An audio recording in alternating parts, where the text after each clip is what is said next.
कसं आहे, सुट्टी देणार नाही कारण मराठ्याच्या पोराचं पाणी तुम्ही बंद केलं. चांगल्या चांगल्याला जिरलेली आहे तर तुमचा काहीच विषय नाही. तर हे म्हणा शांततेनं राहा, सगळे माझी विनंती.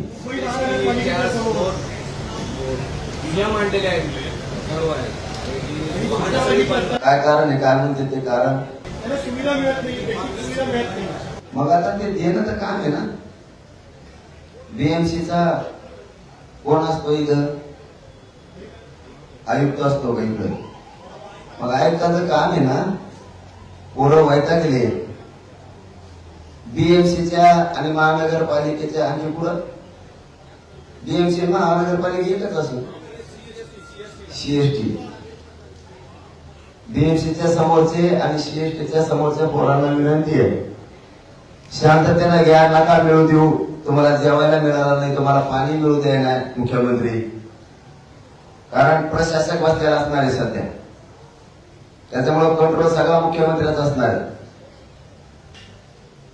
पण कधी ना कधी वेळ बदलत असती. तुम्ही रिटायर जरी झाले तरी आयुक्त साहेब सुट्टी देणार नाही कारण मराठ्याच्या पोराचं पाणी तुम्ही बंद केलं.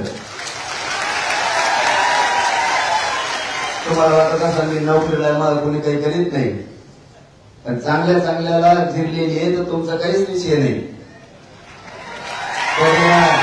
कधी ना काही बदल होत असतो.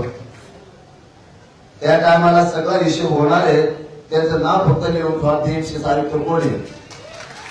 आपल्याला कामाला 10 वर्षाला 20 वर्षाला रिटायर झाल्यावर का होईना, मुख्यमंत्र्याचं ऐकून आमच्या पोराचं पाणी बंद केलं, बाथरूम बंद केले, दुकानं बंद केले.